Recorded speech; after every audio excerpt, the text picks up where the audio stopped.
తార తలస్నానం చేసుకొని కూర్చొని ఉంటే పనమ్మాయి జుట్టుకి సాంబ్రాణి పొగ వేస్తూ ఉంటుంది. తార అయితే గుడిలో గగన్‌ని చూసిన సంఘటన గుర్తు చేసుకుంటూ ఊహల్లో విహరిస్తూ ఉంటుంది.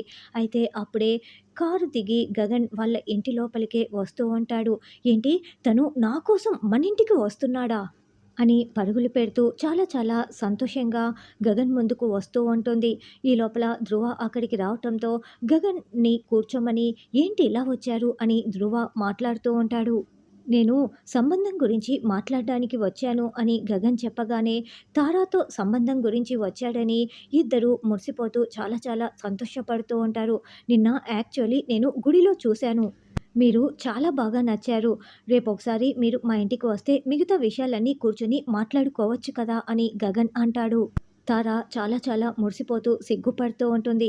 "మీరేమంటున్నారో నాకు అర్థం కావటం లేదు" అని ధ్రువ అంటాడు. "మీకు మా చెల్లినిచ్చి పెళ్లి చేయాలని నేను, మా అమ్మ నిర్ణయించుకున్నామని" గగన్ చెప్పగానే ధ్రువ, తార ఇద్దరూ చాలా షాకింగ్‌గా వింటూ ఉంటారు. "ఈ విషయం మీతో మాట్లాడదామని ఇక్కడికి వచ్చాను. రేపు ఒకసారి మీరు మా ఇంటికి రండి. ఈ విషయాలన్నీ మాట్లాడుకుందాం. సరే ఉంటాను" అంటూ షేక్ హ్యాండ్ ఇచ్చి గగన్ వెళ్ళిపోతూ ఉంటాడు.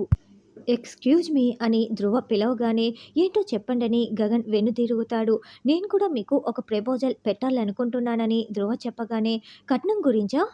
అని గగన్ అంటే, "లేదు, మా చెల్లెలి గురించి.